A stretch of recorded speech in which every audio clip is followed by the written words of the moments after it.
Okay. Okay. Praise Lord madam. Praise లాడమ్మా.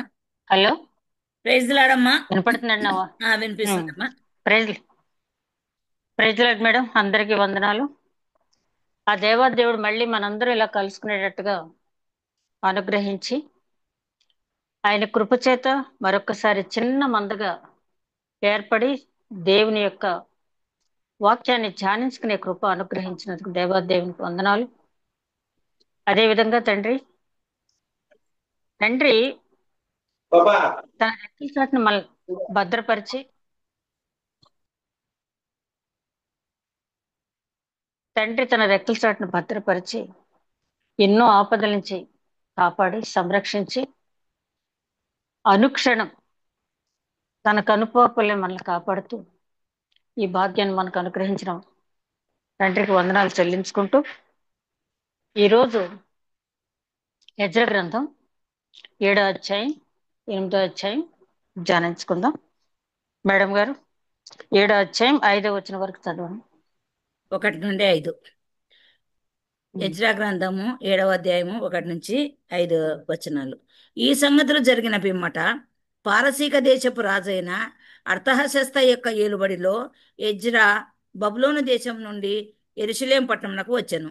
ఇతడు శెరాయా కుమారుడై ఉండెను.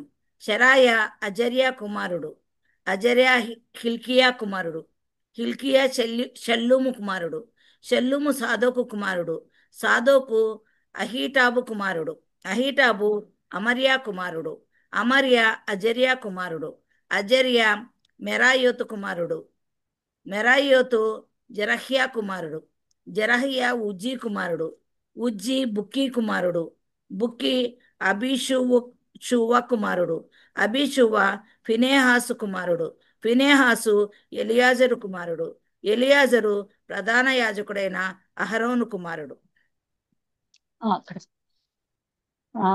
ఈ యెజ్రా గ్రంథంలో యెజ్రా ఎవరు అంటే మనకు తెలుసు, ఆయన ధర్మశాస్త్ర ప్రావీణ్యుడు, యాజకుడు కూడా. ఈయన ఈ యెరూషలేం ప్రాంతానికి ఎందుకు వచ్చాడన్నది మనం ఆలోచించినట్టయితే 7వ అధ్యాయం ప్రారంభంలో ఈ సంగతులు జరిగిన పిమ్మట అంటే దాదాపు ఆలయం కట్టిన తర్వాత చాలా కాలం తర్వాత, అంటే 450 ఏళ్ళు, క్రీస్తుపూర్వం 450 ఏళ్ళు యెజ్రా వచ్చాడు. అంతకుముందు 515లో ఆలయ నిర్మాణం పూర్తయింది. అంటే ఆలయ నిర్మాణం పూర్తయిన తర్వాత దాదాపు 58 సంవత్సరాల తర్వాత యెజ్రా ఈ యెరూషలేముకి రావటం జరిగింది. ఎందుకు యెజ్రా ఇక్కడికి వచ్చాడు అనేది మనం ఆలోచించినట్టయితే, ఆలయం అయితే కట్టారు కానీ అక్కడ యెరూషలేంలో జరుగుతున్న సంగతులు ఏంటంటే మిశ్రిత జనం. అంటే మనం గత అధ్యాయంలో చదువుకున్నాం, అష్షూరు రాజులు వాళ్ళని తీసుకొచ్చి 3 దఫాలుగా అష్షూరు ప్రాంతీయుల్ని యెరూషలేం ప్రాంతంలో ఉంచి, షోమ్రోన్ ప్రాంతంలో ఉంచి ఇక్కడ జనాన్ని తీసుకెళ్లి వాళ్ళు అష్షూర్లో ఉంచడం జరిగింది. ఎందుకంటే తిరుగుబాటులు జరుగుతున్నాయి కాబట్టి వాళ్ళు ఒకట్లు, ఇంకా చాలా మిశ్రిత జనాంగం అనేది అక్కడ చేరటం జరిగింది. వాళ్ళతో పాటు యూదులు ఉన్నారు. అయితే అక్కడ మనం విచారించవలసిన విషయం ఏంటంటే, దేవుడు మనల్ని లోకమునకు ఉప్పై ఉన్నారు, వెలుగై ఉన్నారు. అంటే మనం మైనార్టీ అయినప్పటికీ కూడా మన ప్రభావం మెజార్టీ మీద చూపించాలి. మీరు ఉప్పై ఉన్నారు, వెలుగై ఉన్నారంటే ఎంత పెద్ద వంటకంలో అయినా కూడా ఒక స్పూన్ సాల్ట్ అనేది టేస్ట్ తెస్తుంది. అదే విధంగా ఎంత పెద్ద రూమ్ లో అయినా కూడా చిన్న దీపం వెలిగిస్తే గదంతా కూడా వెలుగుతో ఎలాగైతే నింపబడుతుందో, అట్లా మీరు ఎంత మంది ఉన్నారన్నది కాదు కానీ మీ మాటలు, సంభాషణలు కృపా సహితముగా ఉప్పు వేసినట్టుగా ఉండాలని చెప్పి పౌలు గారు కూడా చెప్తారు.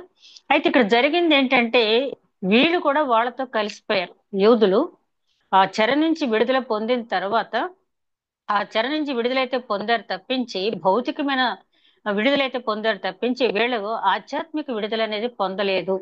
ఎవరిని పడితే వాళ్ళని మళ్ళీ ఆరాధించడం, అక్కడ బబులోను ప్రాంతాన్ని తీసుకొచ్చినటువంటి విగ్రహాలు, లేకపోతే ఇక్కడ ఉన్నటువంటి మిశ్రిత జనాంగం ఆచారాలు కట్టడలు అనుసరిస్తూ ఒక రకంగా చెప్పాలంటే నైతికంగా పతనం అయిపోయారు.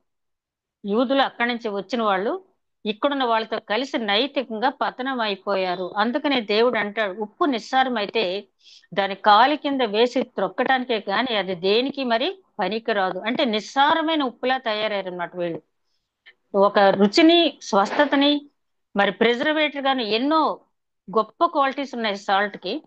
అందుకనే నైవేద్యం మీద కూడా సాల్ట్ లేకుండా దేవుడికి అర్పించొద్దంటారు. అట్లాంటి శ్రేష్టమైన ఉప్పు ఏమైందంటే ఆ యూదులు నిస్సారమైన ఉప్పుగా అయిపోయారు. కాళ్ళ కింద వేసి తొక్కడానికి తప్పించి పనికిరాని ఉప్పుగా తయారైపోయారు. దేవుడు తన బిడ్డలు చెడిపోయారని చెప్పి చూస్తూ ఊరుకుండే దేవుడు కాదు కాబట్టి వాళ్ళని భౌతికపరమైన ఆలయం అయితే కట్టాం, కానీ వీళ్ళని ఆధ్యాత్మిక సంబంధమైన ఆలయాలుగా నిర్మించాలి అంటే ఆధ్యాత్మిక సంబంధమైన ఆలయం ఒక్కటే అని కాదు, కానీ ఎఫెసీ గ్రంథంలో పౌలు గారు చెప్పినట్టుగా మనం అందరం కూడా ఆ ఆ చర్చిలో దేవుడు కట్టబోతున్నటువంటి ఆలయాలు ఒక్కొక్క ఇటుకగా మనం ఉంటాం కాబట్టి ఒక్కొక్కరు ఒక్కొక్క దేవాలయంగా కట్టబడాలి. దానికోసం ఈ ఎజ్రా శాస్త్రి గారిని అర్థహస్త అనే రాజు అక్కడికి యెరూషలేం పంపించడం జరిగింది. చదువుతూ ఉంటే మరి చివరికి వచ్చేటప్పటికి పారసీక రాజులు కూడా మన ప్రజల పట్ల విసిగిపోయి వాళ్ళు విసిగిపోయి వదిలిపెట్టలేదు, కానీ వాళ్ళకి బుద్ధి చెప్పడానికి ఎంత కఠినమైన నిర్ణయాలు తీసుకున్నారనేది మనకి 7వ అధ్యాయం చివరికి అర్థమవుతుందంటే యెజ్రా శాస్త్రిని అక్కడి నుంచి పంపించే పరిస్థితి వచ్చిందంటే వీళ్ళు ఆధ్యాత్మిక పతనం ఎంతగా చెందారు. భౌతికపరమైన దేవాలయం ఉంది, కానీ ఆధ్యాత్మిక పతనం ఎంతగా జరిగింది అని ఆలోచించినట్లయితే 6వ వచనం నుంచి చదవండి మేడం. ఈ ఎజ్రా ఈ ఈ ఎజ్రా ఎజ్రా ఇశ్రాయేలీల ఉమ్, దేవుడైన యెహోవా అనుగ్రహించిన మోషే యొక్క ఉమ్. ధర్మశాస్త్రమందు ప్రావీణ్యత గల శాస్త్రి. మరియు అతని దేవుడైన యెహోవా హస్తము అతనికి తోడుగా ఉన్నందున అతడు ఏ మనవి చేసినను రాజు అనుగ్రహించును. మరియు రాజైన చాలు అర్థ మేడం. ఆ. ఇక్కడ 6వ వచనం చాలా ప్రాముఖ్యమైనది. ఇక్కడ ఏంటంటే ఎజ్రాకు ఉన్నటువంటి 2 గుణాలు చెప్తున్నారు. ఏంటంటే ధర్మశాస్త్రంలో ప్రవీణుడు, అదే విధంగా ఇతనికి దేవుని హస్తం, కరుణా హస్తం ఎప్పుడు కూడా తోడుగా ఉంటుంది.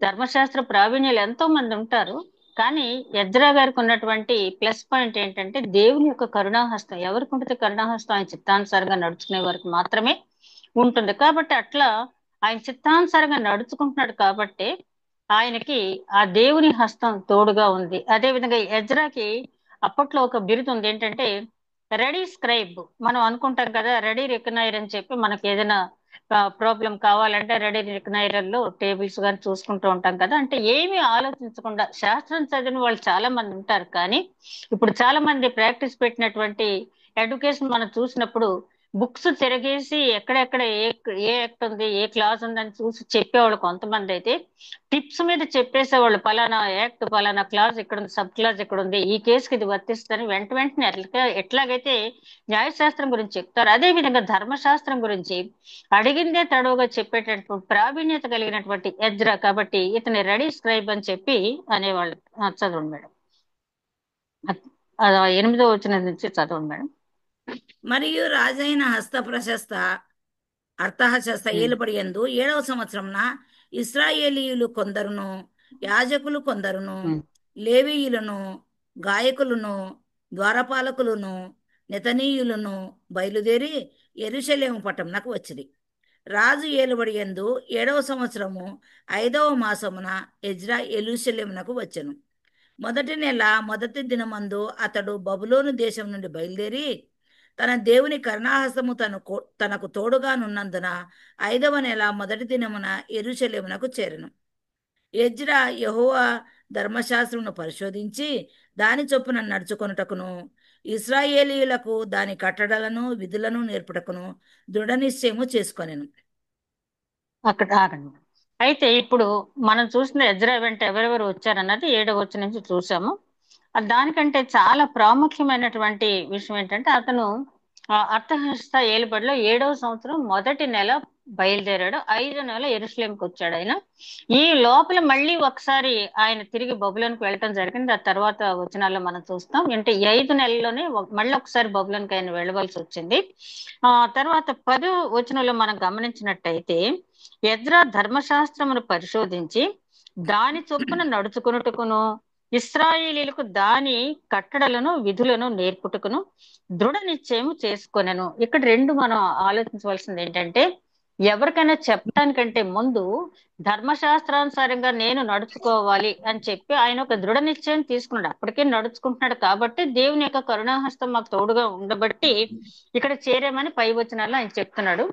అయితే మరొకసారి తనను తాను పరిశీలించుకుని ఆయన చేసిన నిర్ణయం ఏంటంటే ధర్మశాస్త్రాన్ని పూర్తిగా చదవాలి, పూర్తిగా అనుసరించాలని చెప్తూ, నేను చదవటం నేను అనుసరించడం మాత్రమే కాదు గాని ఇశ్రాయేలీలకి కట్టడలు విధులు చెప్పి వారిని అనుసరించేటట్లు చెయ్యాలి అని మనసులో అనుకోవటం కాదు కానీ ఒక దృఢ నిశ్చయం చేసుకున్నాడు. రాజుగారు నన్ను పంపించారు ఒక గొప్ప పని మీద, నేను చేయవలసింది ఏంటంటే మరి నువ్వు మహా ఆచరించావని నన్ను ఎవరు ప్రశ్నించకుండా, మరి యోహాను సువార్త 8వ అధ్యాయం 44 వచనంలో మనం చూసినట్టయితే 46 వచనంలో యేసుక్రీస్తు ఒక ఛాలెంజ్ చెప్తాడు, నాలో పాపం ఉందని మీలో ఎవరైనా స్థాపించగలరా అంటే నిరూపించగలరా అని చెప్పి, అది ఒక రకంగా చెప్పాలంటే యూనివర్స్ గా ఆయన ఛాలెంజ్. ఈ వేళకి కూడా ఆయనలో పాపం ఉందని ఎవరు కూడా ఏదో ఊహాగానాలతో కల్పిత కథలు కానీ ఇక్కడ పాపం ఉందని ఇంతవరకు ప్రపంచంలో ఎవ్వరూ కూడా ఆయన గురించి నిరూపించలేకపోయారు. అందుకనే మహాపురుషుల గురించి ఒక రకమైన సర్వే జరిగినప్పుడు యేసుక్రీస్తు నంబర్ 1, ఆ సెకండ్ వచ్చిన వాళ్ళకి ఈయనకి క్రిస్టల్ క్లియర్ గా చాలా తేడా, కొన్ని లక్షల ఓట్ల తేడా వచ్చిందంటే ఇప్పటికీ కూడా యేసుక్రీస్తు మీద ఎవరు కూడా నేరం మోపటానికి సరిపోరు. కాబట్టి ఆయన మాటలు ఎవరు ఎంత ఆయన వ్యతిరేకించే వాళ్ళు కూడా, పిలాతు గాని హెరోదీయులు గాని పరిసయ్యులు గాని శాస్త్రులు గాని ఎవరు కూడా ఇదిగో నువ్వు చెప్పావు ఇలా చేయలేదు కాబట్టి నీ మాట మేము వినేది ఏంటని చెప్పి ఎవరు కూడా అనలేకపోయారు. కాబట్టి ఎజ్రా కూడా అలాగే తనను తాను పరిశీలించుకుని నేను చెప్పడానికి వెళ్తున్నాను ఇశ్రాయేలీకి, ఎవరు కూడా నీ సంగతి ఏంటని నన్ను ప్రశ్నించకుండా 100కి 100 పాళ్ళు కూడా నేను ఆచరించడానికి సిద్ధ మనసుకొని, అదే విధంగా వాళ్ళ చేత ఆచరింప చేయడానికి దృఢ మనసు ఆచరింప చేయడానికి దృఢ నిశ్చయం చేసుకున్నాడు. అంటే వచ్చిన పని, రాజుగారు ఏ పని మీద అయితే నన్ను పంపించారో ఆ పని సఫలం చేసుకున్నట్టే ఆధ్యాత్మిక దేవాలయాలుగా యూదుల్ని కట్టడానికి ఏ పని మీద అయితే వచ్చాడో ఆ పని నెరవేర్చుకుని వెళ్తానని ఒక ఎప్పుడైతే సంకల్పం మనలో ఉందో, సంకల్ప బలం ఎప్పుడైతే ఉందో సంకల్ప సిద్ధి కూడా అప్పుడే జరుగుద్ది. ముందు సంకల్ప బలం లేనప్పుడు సంకల్ప సిద్ధి అనేది జరగదు. కాబట్టి ఎజ్రాలో మనం చూస్తున్నటువంటి చాలా ప్రాముఖ్యమైన విషయం ఏంటంటే సంకల్ప సిద్ధి, సంకల్ప బలం, అది చెయ్యాలి అనే ఒక దృఢ నిశ్చయం. తర్వాత చదువు మేడం 11వ వచనం నుంచి. యెహోవా ఆజ్ఞల వాక్యముల యందును ఆయన ఇశ్రాయేలుకు విధించిన కట్టడల యందును శాస్త్రియు యాజకుడైన ఎజ్రాకు రాజైన అర్థహశస్త ఇచ్చిన తాకీదు నగదు. రాజైన అర్థహశస్త ఆకాశమందలి దేవుని ధర్మశాస్త్రమందు శాస్త్రియు యాజకుడును నైన ఎజ్రాకు క్షేమము మొదలగు మాటలు వ్రాసి ఇలాగు సెలవిచ్చను. చేతనున్న నీ దేవుని ధర్మశాస్త్రమును బట్టి యూదాను గుర్చియు యెరూషలేమును గుర్చియు విమర్శ చేయుటకు నీవు రాజు చేతను అతని 7 మంత్రుల చేతను పంపబడితివి. కనుక మేము చేసిన నిర్ణయం ఏమనగా, మా రాజ్యమందుండే ఇశ్రాయేలీయులలోను వారి యాజకులలోను లేవీయులలోను యెరూషలేము పట్టణమునకు వెళ్ళుటకు మనఃపూర్వకంగా ఇష్టపడు వారెవరో వారందరూ నీతో కూడా వెళ్ళవచ్చును. మరియు యెరూషలేములో నివాసం గల ఇశ్రాయేల్ దేవునికి రాజును అతని యొక్క మంత్రులను స్వేచ్ఛగా అర్పించిన వెండి బంగారులను నీవు తీసుకొని పోవలెను. మరియు బబులోను ప్రదేశం అందంతటా నీకు దొరకు వెండి బంగారములంతయును జనులను యాజకులను యెరూషలేములోనున్న తన దేవుని మందిరమునకు స్వేచ్ఛగా అర్పించు వస్తువులను నీవు తీసుకొని పోవలెను. తడవు చేయక నీవు ద్రవ్యము చేత ఎడ్లను పొట్టేళ్లను గొర్రె పిల్లలను వాటితో కూడా ఉండవలసిన భోజనార్పణలను పానార్పణలను కొని యెరూషలేమందును మీ దేవుని మందిరపు బలిపీఠం మీద వాటిని అర్పించుము. మిగిలిన వెండి బంగారములతో మీ దేవుని చిత్తానుసారంగా నీకును నీ వారికిని యుక్తమని తోచిన దానిని చేయవచ్చును. మరియు నీ దేవుని మందిరపు సేవ కొరకు నీకు ఇయ్యబడిన ఉపకరణములను నీవు యెరూషలేములోని దేవుని ఎదుట అప్పగింపవలెను. నీ దేవుని ఇక్కడ చాలండి.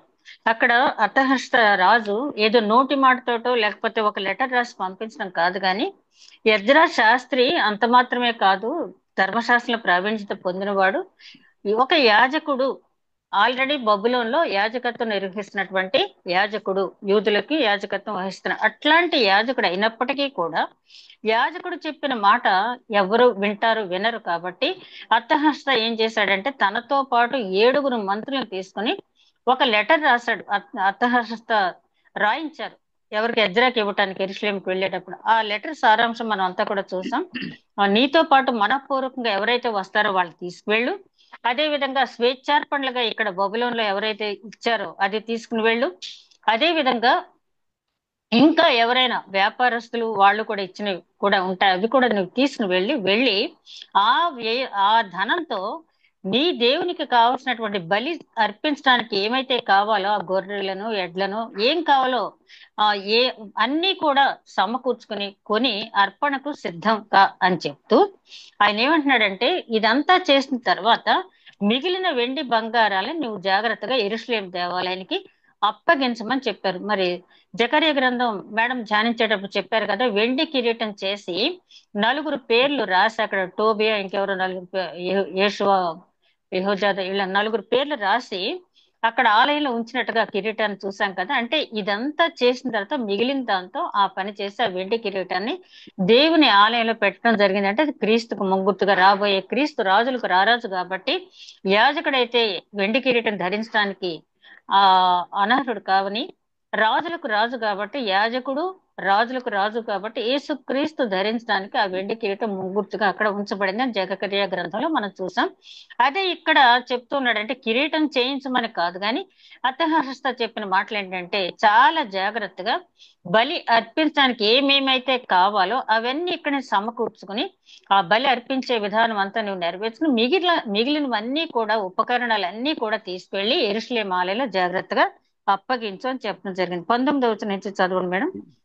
మరియు నీ దేవుని మరియు మందిరపు మరియు నీ దేవుని మందిరపు ఉమ్, సేవ కొరకు నీకు ఇయ్యబడిన ఉపకరణములను నీవు యెరూషలేములోని దేవుని ఎదుట అప్పగింపను.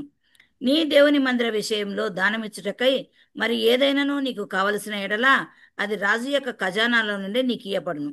మరియు రాజైన హర్తహశస్తాను నేనే నది అవతలనున్న ఖజానాదారులైన మీకు ఇచ్చు ఆజ్ఞ ఏదనగా, ఆకాశమందలి దేవుని ధర్మశాస్త్రములో శాస్త్రియు యాజకుడినైన ఎజ్రా మిమ్మల్ని ఏదైనా అడిగిన ఎడల ఆలస్యం కాకుండా మీరు దాన్ని చేయవలెను. 1000 తూముల గోధుమలు, 200 మనుగుల వెండి, 300 తూముల ద్రాక్షరసము, 300 తూముల నూనె, లెక్క లేకుండా ఉప్పును ఇయ్యవలెను. ఆకాశమందలి దేవుని చేత ఏది నిర్ణయమాయనో దాని ఆకాశమందలి దేవుని మందిరమునకు జాగ్రత్తగా చేయింపవలసినది. రాజు యొక్క రాజ్యం మీదికిని అతని కుమారుల మీదికిని కోపం ఎందుకు రావలేను? మరియు యాజకులను, లేవీయులను, గాయకులను, ద్వారపాలకులను, నెతీనీయులను, దేవుని మందిరపు సేవకులనైన వారందరినీ గురించి మేము మీకు నిర్ణయించినదేమనగా, వారికి శిస్తు గాని, సుంకము గాని, పన్ను గాని వేయుట కట్టడపు న్యాయం కాదని తెలుసుకొనిడి. మరియు చాలు ఎజ్రా మేడం.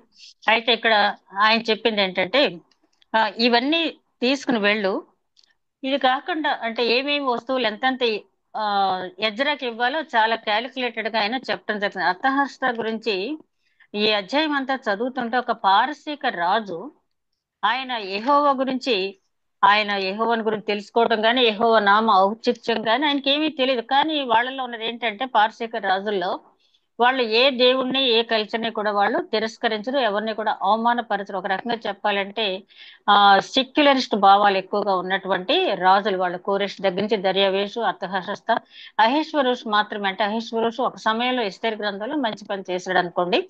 అయితే ఈయన చాలా పకడ్బందీగా లెటర్ ఏదో ఇచ్చాను, ఇదిగో ఇక్కడి నుంచి ఎజ్రాని పంపిస్తున్నాను, మీరు అతను రిసీవ్ చేసుకోండి, అతను ఏం చెప్తే చెయ్యండి అన్నట్టు కాకుండా ఇక్కడ వాళ్ళకి ఆజ్ఞ ఇచ్చాడు, అక్కడ వాళ్ళకి కూడా బబులోను ప్రాంతంలో ఉన్న వాళ్ళకి కూడా ఆజ్ఞ ఇచ్చాడు. ఇదిగో చూడండి, ఖజానాలో ఒకవేళ ఎజ్రా నది యువతల ఉన్న వాళ్ళు కట్టిన పన్నుల్లో తీసుకువెళ్ళటానికి ఏమైనా ఇంకా తక్కువ ఉన్నట్టయితే, అక్కడ తీసుకెళ్లే వస్తువులకి ఇంకా ఏమైనా ధనం కావాల్సి ఉన్నట్టయితే బబులోను సామ్రాజ్యంలో ఖజానా నుంచి అతనికి తీసి ఇవ్వమని రాజుగా నేను ఆజ్ఞ ఇస్తున్నాను. ఇంకా ఇది చదివినప్పుడు నాకు అనిపించింది, నిజంగా వీళ్ళు ఎంత బ్రాడ్ మైండెడ్నెస్.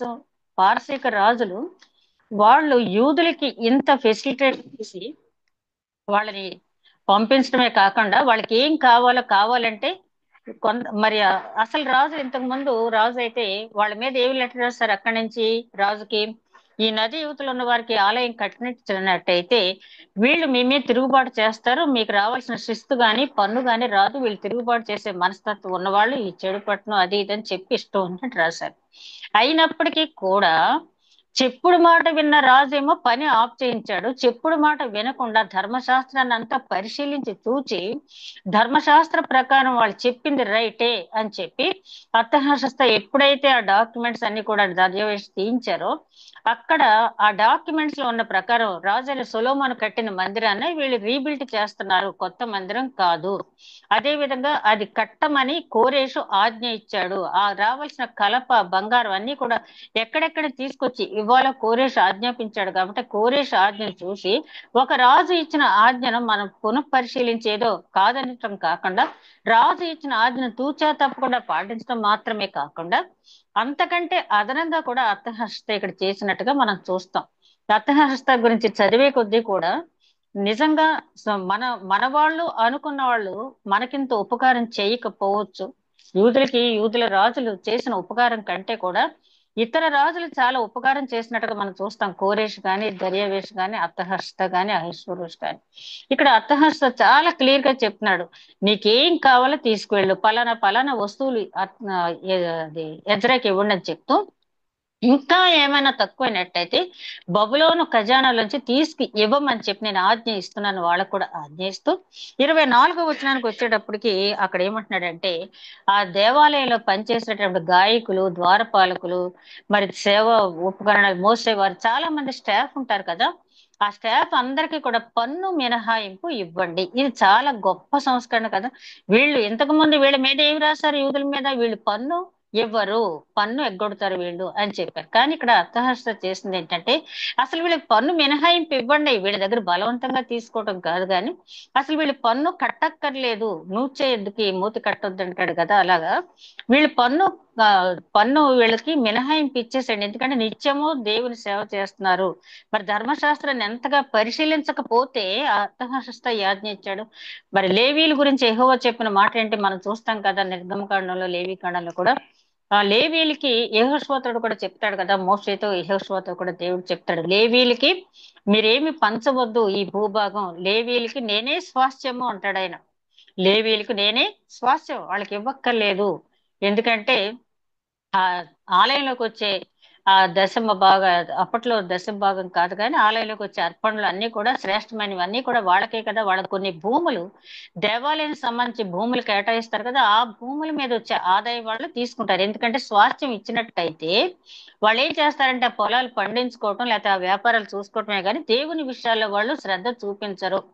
వాళ్ళు భుక్తి కోసం పాటు పడవలసిన అవసరం లేకుండా భుక్తి ఏర్పాటు చేసి వాళ్ళు ఎంతసేపు కూడా దైవ భక్తి జనుల్లో పెంపొందించడానికి వాళ్ళకి నేనే స్వాస్థ్యంగా ఉంటానని చెప్పి యెహోవా దేవుడు చెప్పాడు. అదే విషయం ఇక్కడ మనం చూసినట్టయితే అర్థహర్షత కూడా వీళ్ళకి పన్ను మినహాయింపు ఇవ్వండి అన్నాడు. ఎందుకంటే వీళ్ళు పన్ను కట్టాలంటే వీళ్ళు ఎక్కడో కష్టపడాలి కదా. మరి యేసుక్రీస్తుని వాళ్ళు అడిగారు కదా హెరోదీయులు వాళ్ళందరూ వచ్చి, మరి నీ శిష్యులు పన్ను కట్టక్కర్లేదు అంటున్నా, నీ సంగతి ఏంటి చెప్పు అన్నప్పుడు అతను యేసుక్రీస్తు ఏమన్నాడు, కైసరివి దేవునికి ఇవ్వండి అని చెప్పాడు. పేతురుతో నువ్వు గేలం వేయి, 1 షేకెల్ వస్తుంది, అందులో 1/2 షేకెల్ నీకు 1/2 షేకెల్ నాకు పన్ను కట్టేసేయమని చెప్పి యేసుక్రీస్తు చెప్పడం అనేది జరిగింది. కాబట్టి ఇక్కడ అర్థహస్త ఏం చేశాడంటే వీళ్ళకి పన్ను కట్టే, ఇప్పుడు పేతురు గేలం వేసుకుని వెళ్ళి కష్టపడ్డా లేదా, ఆ పేతురు మామూలుగా ఆయన శిష్యుడే గాని బోధకుడు కాదు అప్పటికి. అయితే వీళ్ళు దేవాలయంలో పని చేయవలసిన పని మానేసి ఈ రకంగా గడుపుతారని చెప్పి అర్థహస్త పన్ను మినహాయింపు అనేది ఇమ్మని చెప్పడం జరిగింది. తర్వాత 25వ వచనం చదవండి మేడం. మరియు ఎజ్రా నది అవతలనున్న జనులకు తీర్పు తీర్చుటకై నీ దేవుడు నీకు దయచేసిన జ్ఞానం చొప్పున నీవు నీ దేవుని యొక్క ధర్మశాస్త్ర విధులను తెలుసుకొనిన వారిలో కొందరిని అధికారులుగాను న్యాయాధిపతులుగాను ఉంచవలెను. ఆ ధర్మశాస్త్ర విషయంలో తెలియని వారెవరో వారికి నేర్పవలెను. నీ దేవుని ధర్మశాస్త్రమును గాని రాజు యొక్క చట్టం గాని గైకోనాన్ని వాడేవాడో త్వరగా విచారణ చేసి మరణశిక్ష అయినను స్వదేశ త్యాగమైనను ఆస్తి జప్తు అయినను ఖైదునైనను వానికి విధింపవలెను. యెరూషలేములో నుండి యెహోవా చాలండి.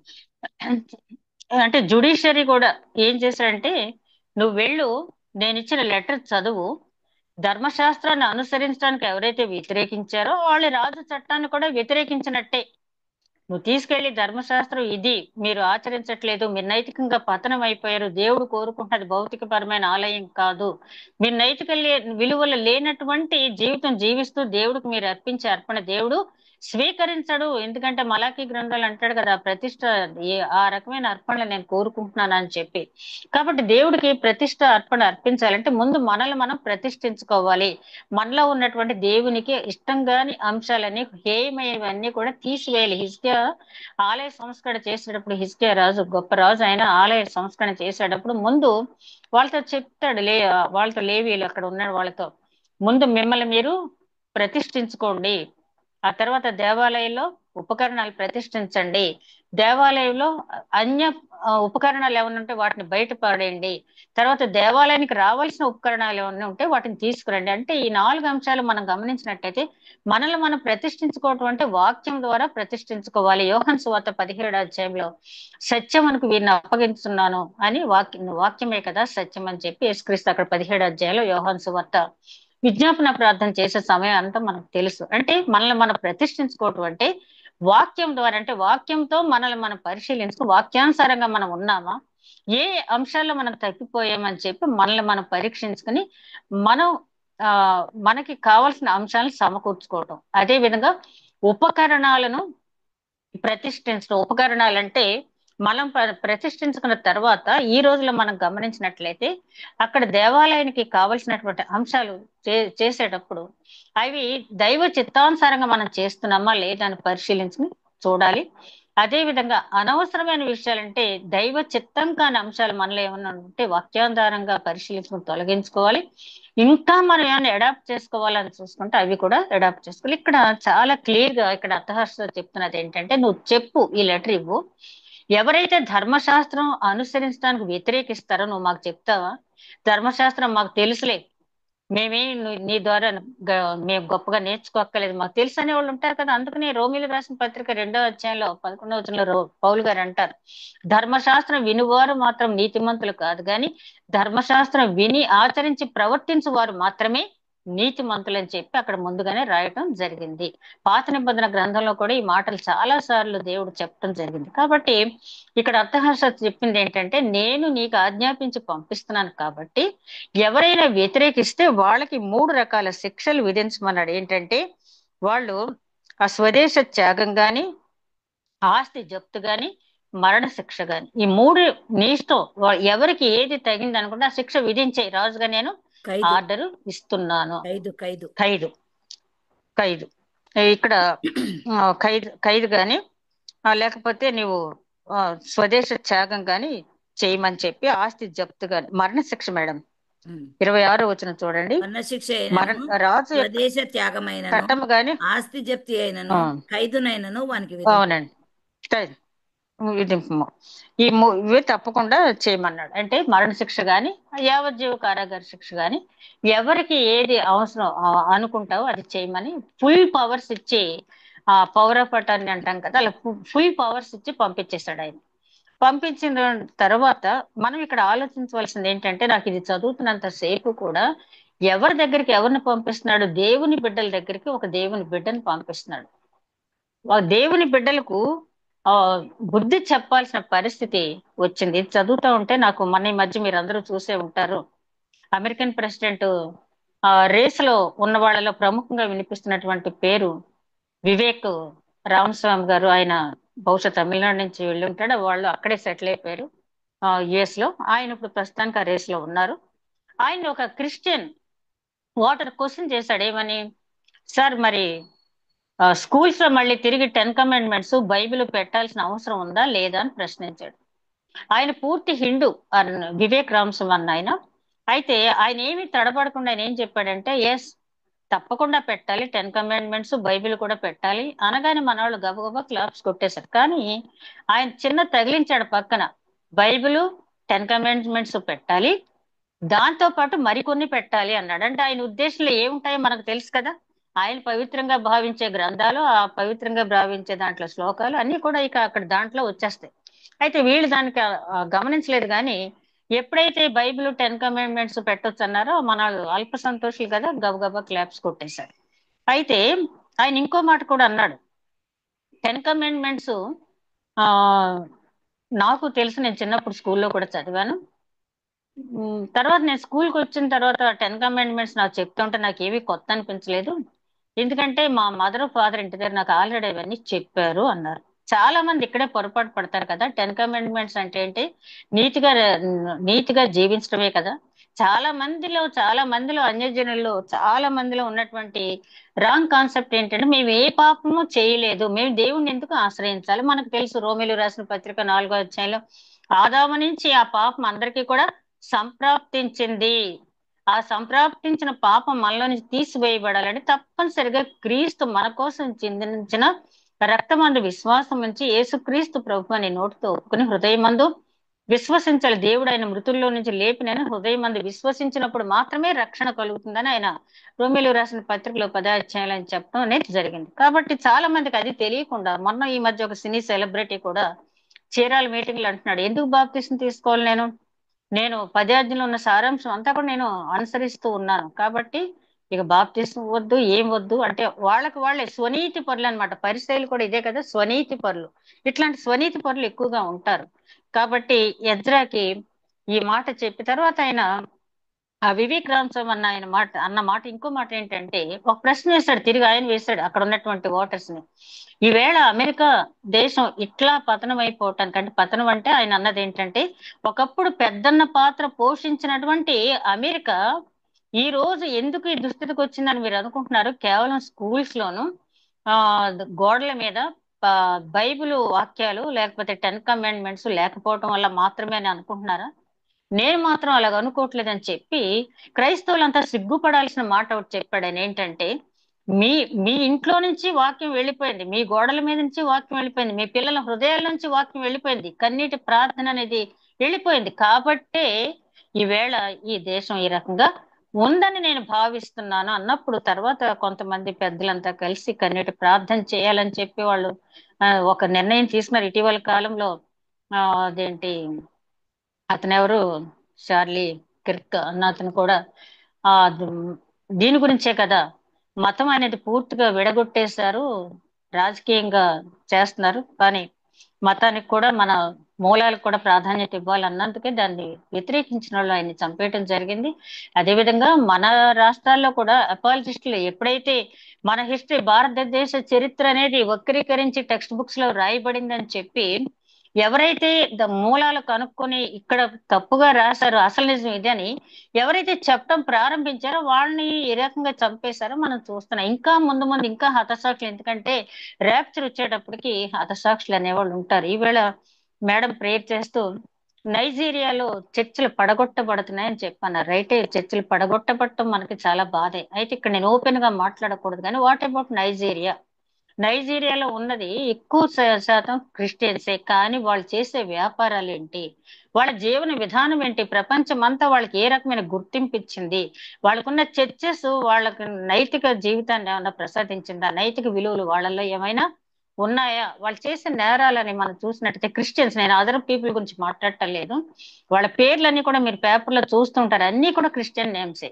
మరి వాళ్ళ చర్చి ఉంటే ఏం లాభం, లేకపోతే ఏం లాభం? అయితే చర్చి ఉండాలి. ఈ 220 చర్చెస్ ను మళ్ళీ తిరిగి పునరుద్ధరించాలని బ్రిటన్ ప్రభుత్వం ఒక నిర్ణయం తీసుకుందని మొన్నే నేను విన్నాను.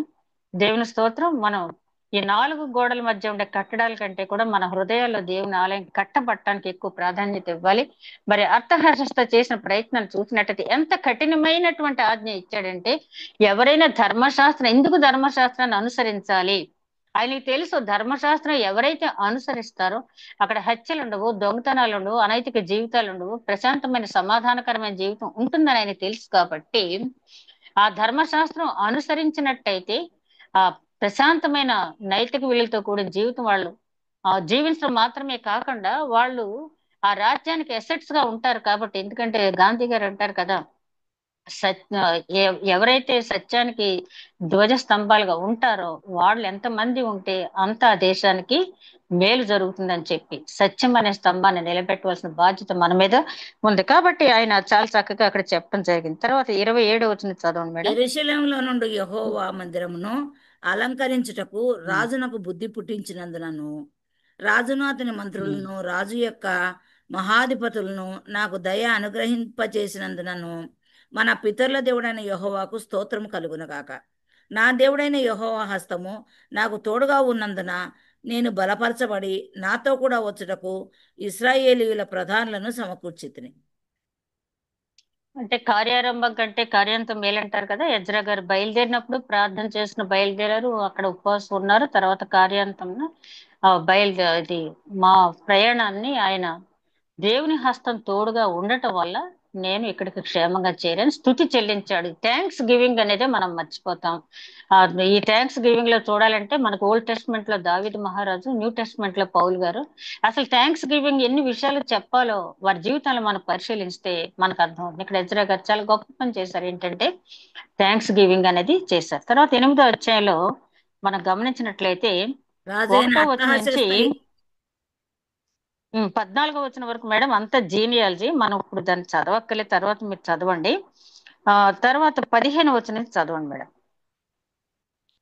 15వ వచనం నుంచి వీరిని వీరిని నేను అహావా వైపునకు ఉమ్, వారు నది యొద్దకు సమకూర్చితుని. అచ్చట మేము 3 దినములు గుడారములలో ఉంటిమి. అంతలో నేను జనులను యాజకులను తనిఖీ చూడగా లేవీయుడొకడు నాకు కనపడలేదు.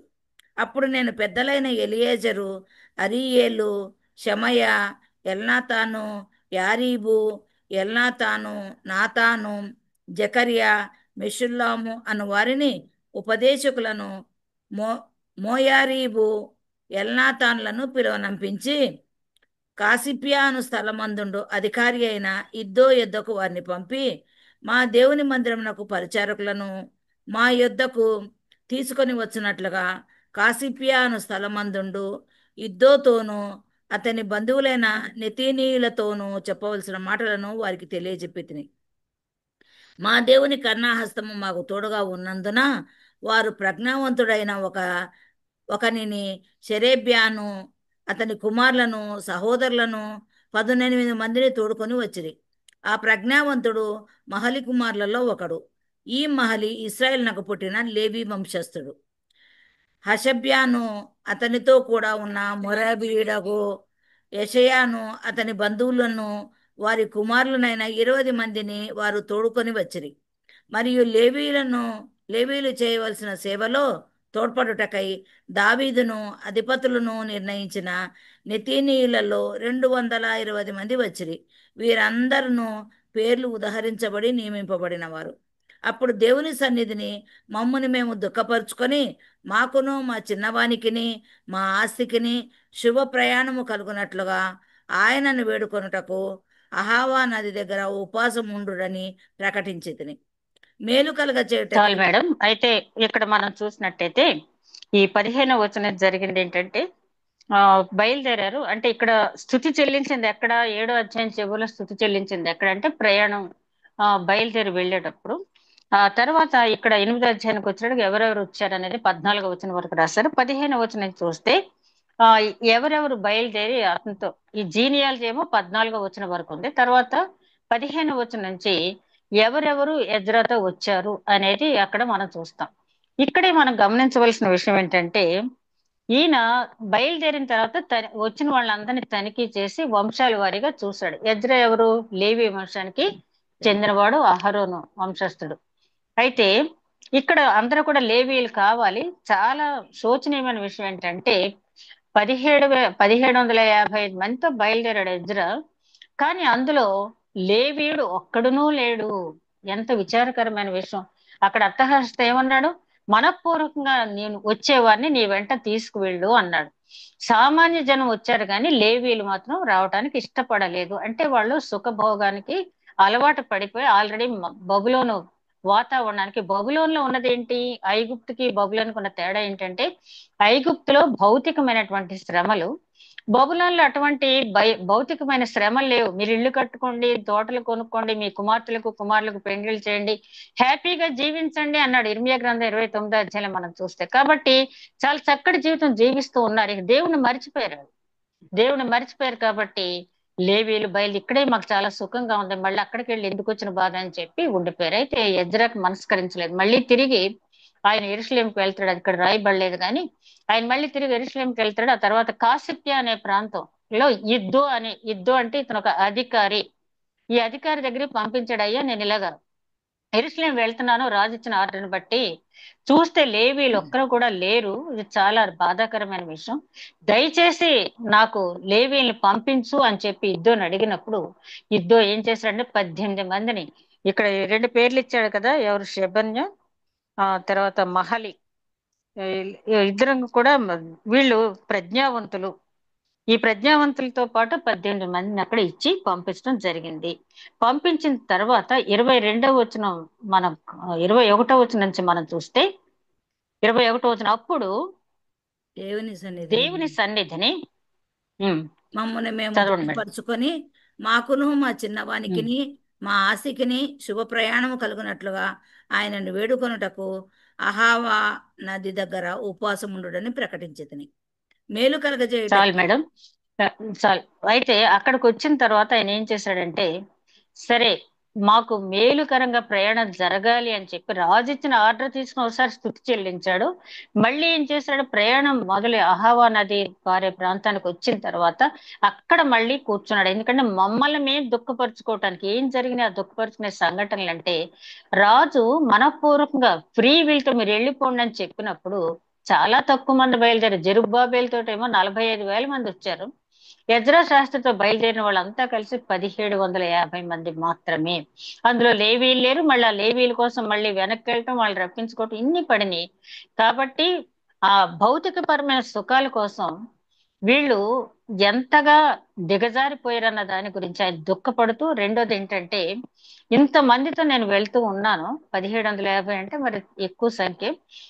అయితే ఈ ప్రయాణం నాకు ఎలా సాగుతుందో అని చెప్పి జరిగిన దానికోసం పశ్చాత్తాపడుతూ జరగబోయే దానికి విజ్ఞాపన చేయడానికి ఉపవాస ప్రార్థన చేయడానికి అక్కడ కూర్చున్నాడు. తర్వాత 22వ వచనం చదవండి. మేము మేలు మేలు చే కలగజేయుటకై ఉమ్, ఆయనను ఆశ్రయించు వారికి ఉమ్, అందరికిని మా దేవుని హస్తము తోడుగా మా ఉండును గాని ఆయన హస్తమును ఆయన ఉగ్రతయు ఆయనను విసర్జించు వారందరి మీదికి వచ్చునని మేము రాజుతో చెప్పి ఇంటిమి కనుక మార్గమందు శత్రుల విషయమే మాకు సహాయం చేయనట్లు కాల్బలమును రౌతులను రాజునొద్ద కావాలని మనవి చేయుటకు సిగ్గుగా నాకు తోచెను.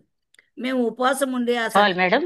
అయితే ఇక్కడ మనం చూసినట్టయితే ఉపవాసం చేసిన తర్వాత మళ్ళీ ఏమనుకున్నాడు, ఇందులో స్త్రీలు ఉన్నారు, పిల్లలు ఉన్నారు, బందిపోటు దొంగలు మార్గ మధ్యలో అటాక్ చేసే వాళ్ళు ఉన్నారు, నేను తీసుకున్న గోల్డ్ సిల్వర్ ఇంత ఖరీదైన వస్తువులు తీసుకువెళ్తున్నాను, దాంతో పాటు నా నాతో పాటు వచ్చే స్త్రీలు చిన్న బిడ్డలు ఉన్నారు కదా, వీళ్ళందరికీ నేను ప్రొటెక్షన్ ఇవ్వగలనా?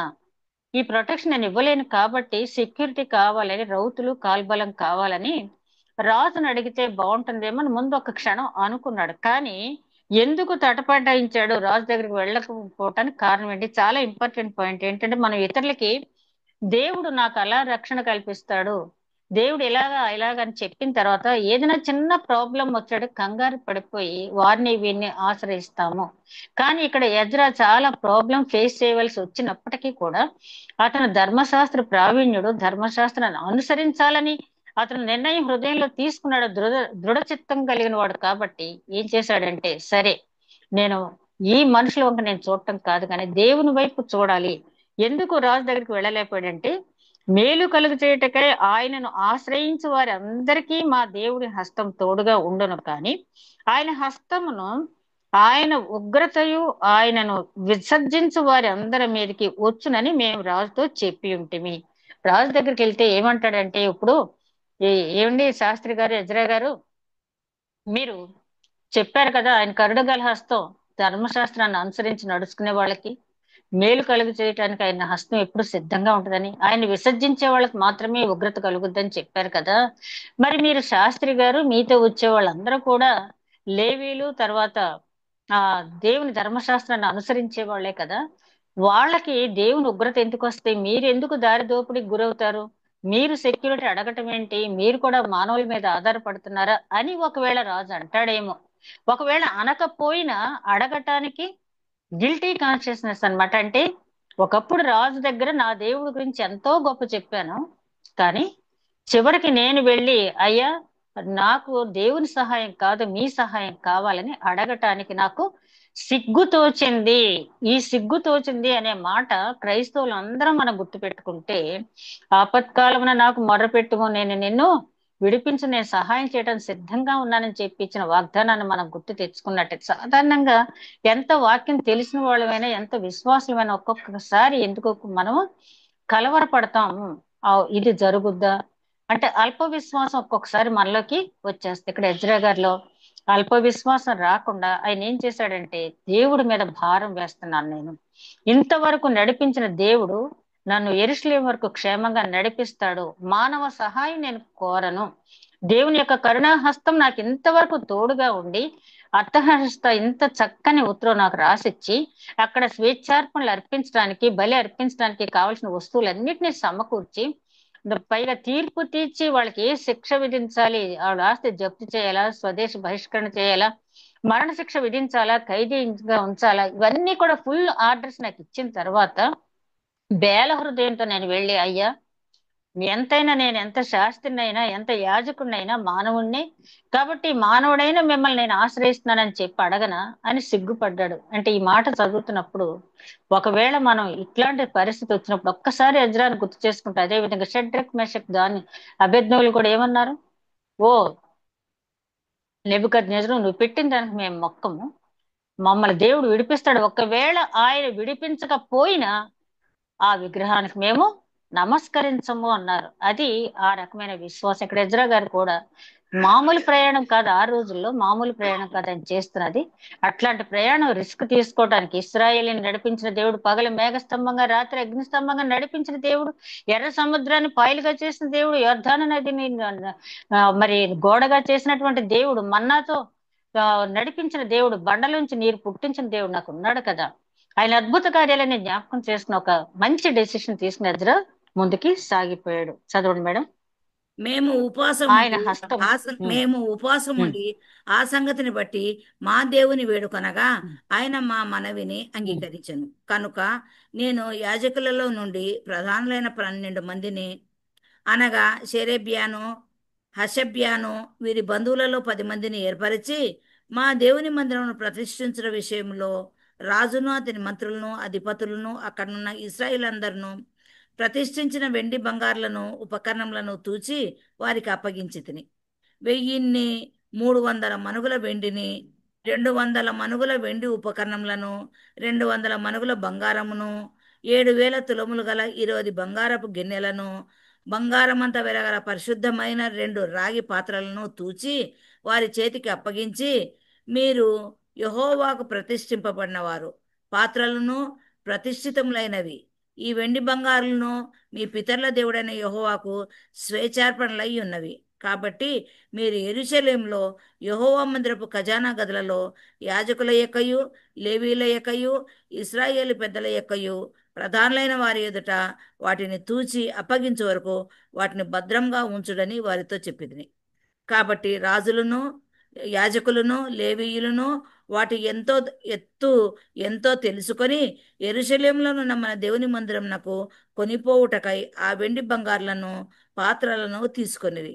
మేము మొదటి నెల 12వ దినమందు యెరూషలేమునకు వచ్చుటకై అహవా నది నుండి బయలుదేరగా మా దేవుని హస్తము మాకు తోడుగా నుండి శత్రుల చేతుల నుండి మార్గమందు పంచిన వారి చేతుల నుండి మమ్మను తప్పించినందున మేము యెరూషలేమునకు వచ్చి 3 దినములు అక్కడ బస చేసితిమి.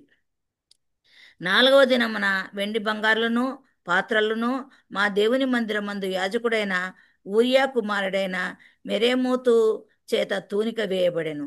అతనితో కూడా ఫినెహాసు కుమారుడైన ఎలియాజరు ఉండెను. వీరితో లేవీయుడైన యేషూవ కుమారుడైన యజాబాదును, బిన్నూయి కుమారుడైన నవోద్యాయును కూడా నుండిరి. సంఖ్య చొప్పునను ఎత్తు చొప్పునను అన్నింటినీ సరిచూచిన తర్వాత వాటి ఎత్తు ఎంతైనది లెక్కలో రాసిరి. మరియు చెరలోనికి కొనుపోబడిన వారికి పుట్టి చెర నుండి విడుదల నుండి తిరిగి వచ్చిన వారు ఇశ్రాయేలు దేవునికి దహన బలులు అర్పించిరి. ఇశ్రాయేలీలందరి కొరకు 12 ఎడ్లను, 96 పొట్టేళ్లను, 77 పొట్టే పిల్లలను, పాప పరిహార్థ బలిగా 12 మేకపోతులను తెచ్చి అన్నిటినీ దహనబలిగా యెహోవాకు అర్పించిరి. వారు రాజు యొక్క నిర్ణయములను రాజు యొక్క సేనాధిపతులకును నది యువతలనున్న అధికారులకును అప్పగించిన తర్వాత వీరు జనులకును దేవుని మందిరపు పనికిని సహాయము చేసిరి. చాలు మేడం. అయితే ఇక్కడ మనం గమనించాల్సింది ఏంటంటే, వాళ్ళు సురక్షితంగా వచ్చారు, దేవుని హస్తాన్ని నమ్ముకున్నారు, సురక్షితంగా వచ్చారు. వచ్చిన తర్వాత వాళ్ళు ముందుగా చేసిన పని ఏంటంటే, వాళ్ళు తెచ్చినటువంటి ఉపకరణాలన్నింటినీ కూడా అక్కడ భద్రపరిచి వాటిని తూకం వేయించి, ఏదైతే అతహస్త చెప్పాడో అంత జాగ్రత్తగానూ కూడా, అంటే అప్పటికి మనం ఆలోచించవలసింది ఏంటంటే, ఆ బలి అర్పణ అంటే స్వేచ్ఛార్పణలు, బలి అర్పణలు అర్పించడానికి కావాల్సిన వాటిని అన్ని కొన్నారు అనుకోవాలి మనం. ఆ కొన్న తర్వాత అంటే తూకం వేసింది ముందే కొనమన్నాడు కదా రాజు. అవి కొన్న తర్వాత వాటిని అక్కడ తీసుకొచ్చి అప్పగించడం జరిగింది.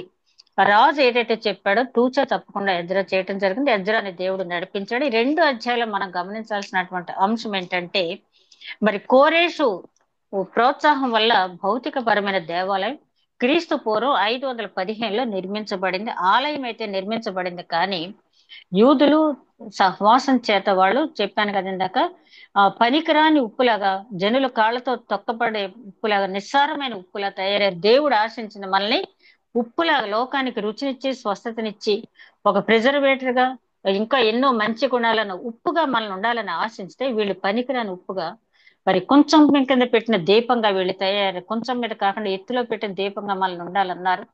మీరు చేసే సత్క్రియలు బట్టి పరలోకమందున మీ దేవుడు మహిమ పరచబడాలని యేసుక్రీస్తు చెప్పారు కదా. వీళ్ళు చేసినటువంటి పనులు చూసి పరలోకమందున దేవుడు మహిమపరచబడటం కాదు, కానీ దేవుని నామం దూషింపబడుతున్న మీ, అందుకనే పౌలు గారు అంటారు కదా, మిమ్మును బట్టియే కదా నా నామం అన్యజనుల మధ్య దూషింపబడుతుందని చెప్పినట్టుగా. మరి అక్కడ మనం గమనించాల్సింది ఏంటంటే, ఎక్కడైతే నీతి నిజాయితీ గల పౌరులు ఉంటారో ఆ దేశం అన్ని రకాలుగా కూడా అభివృద్ధి చెందుతుంది. అది పట్టుకున్నాడు అర్థహస్త. వీళ్ళని ఇట్లా వదిలేయకూడదు, వీళ్ళని నైతిక పతనంలోంచి నైతిక విలువలతో కూడిన జీవితానికి మనం తీసుకురావాలి. అప్పుడు దేశానికి వీరు మంచి పౌరులుగా ఉంటది, దేశాభివృద్ధి కూడా జరుగుద్ది అని చెప్పి చాలా పకడ్బందీగా అక్కడ ఆయన ఇచ్చిన డిగ్రీ అంటాం కదా, అలాగే ఇచ్చి పంపించాడు. దాన్ని తూచా తప్పకుండా ఎజ్రా పాటించడం మనం నేర్చుకోవాల్సింది. ఈ రోజులో మనం రాకడ సిద్ధపాటుగా ఉన్నాం. ఏదైతే దైవ వాక్యానికి వ్యతిరేకమైన ప్రవర్తన గానీ ఆలోచన గానీ ఏదైతే ఉందో, ప్రతి క్షణం వాక్యానుసారంగా మనల్ని మనం పరీక్షించుకుని ప్రతిష్ఠించుకోవాల్సిన వారమై ఉన్నాం. అదే విధంగా రాకడ ఎప్పుడైనప్పటికీ మనం చూస్తూ ఉన్నాం, గొప్ప గొప్ప మరి ప్రసంగికులు, గొప్ప గొప్ప సేవకులు కంటి ముందు నుంచి మరి కొనిపోబడుతూ ఉన్నారు, మనం గమనిస్తున్నాం. అదే విధంగా చర్చెస్ కూల్చుతున్నారు, మళ్ళీ తిరిగి కడుతున్నారు. అది మనకు మెటీరియల్ కాదు, కానీ మన హృదయం అనే దేవాలయం కట్టబడుతుందా లేదా అని ఆయన వచ్చేసరికి, కొరింథీయులకు రాసిన పత్రిక 2వ పత్రిక 3వ అధ్యాయం చివరి వచనాలు అంటారు కదా, ఆ క్షణానికి మనం ఆయన రూపంలో మార్చబడతాం. ఎవరు మార్చబడతారు? ఆయనకి ఇష్టలైన వారు మార్చబడతారు. అట్లా మార్చబడే జీవితం మనం కలిగి ఉందాం. అట్టి నడిపింపు దేవుడు మనకి అనుగ్రహించును గాక. దయగలమా ప్రభు, ఎజ్రా గ్రంథ ధ్యానం ద్వారా నేను అర్థహస్త ఏ విధంగా మరి యూదులు మారాలని కోరుకున్నాడు, అదే విధంగా నాయన నీవు మాలో మార్పు రావాలని కోరుకుంటున్నావు తండ్రి. ఆ మార్పునైనా మేము మాటలతో కాదు, కానీ వాక్యానుసారంగా ఎప్పటికప్పుడు పరిశీలించుకుంటూ, నాయన నీ రాకడ సందర్భంలో ఓ కొండ నన్ను దాచు, ఓ గుట్ట నన్ను దాచని భయపడే వారంగా కాకుండా సంతోషంగా నిన్ను ఎదుర్కొనే స్థితిలో మేము ఉండే భాగ్యం దయచేవాని నాయన. వాక్యం విన్న వాక్యాన్ని నూరంతలుగా ఫలింప చేసి అనేక ఆత్మల రక్షణార్థనైనా కన్నీటి ప్రార్థన లేనిది నాయన, కన్నీటి ప్రార్థన లేనిది నాయన మేము ఏది సాధించలేం. చుట్టూ ఉన్న పరిస్థితులు చూచినైనా మేము భీతిలటం కాకుండా ప్రతి అంశాన్ని ఎత్తి పట్టుకుని కన్నీటి ప్రార్థన చేస్తున్నైనా తిరిగి నాయన మా ఆధ్యాత్మిక జీవితాలను పునర్నిర్మించిన భాగ్యం దయచేయమని. అదేవిధంగా అంతటా అందరూ మారు మనసు పొందటానికి నాయన మేము ఉపకరణాలుగా ఉపయోగించబడే భాగ్యం దయచేయమని నాయన. ఒక పారసీక రాజు తండ్రి ఎంత ఆసక్తితో నిర్వహించాడు నాయన. నీ బిడ్డలమని చెప్పుకుంటున్న మేము నాయన మరి సిగ్గుతో నాయన ఈ వాక్యాన్ని చదివినప్పుడు మేము ఎంతవరకు నీ వాక్యాన్ని ప్రచురపరుస్తున్నాం, నీ వాక్యాన్ని చెప్పడానికి ఎంతవరకు మా జీవితాన్ని త్యాగం చేస్తున్నాం అని గుర్తు తెచ్చుకుని ఎజ్రా ఎట్లాగైతే నీ హస్తాన్ని మాత్రమే తోడు చేసుకుని బయలుదేరాడు, అదే విధంగా ఇన్ ఎవరీ ఆస్పెక్ట్ మేము ప్రతి సమస్యలను, ప్రతి అంశాలను కూడా నిన్ను ముందుగా పెట్టుకుని నడిచే భాగ్యం దయచేయమని, నీ చిత్తమైతే, నీ రెండవ రాకడ ఆలస్యమైతే మరొక్కసారి మేమంతా కూడి ఇట్లా ధ్యానించుకునే భాగ్యం దయచేయమని మా ప్రభువును నీ ప్రియ కుమారుడైన యేసుక్రీస్తు ద్వారా వేడుకొంచున్నాం తండ్రి. ఆమేన్.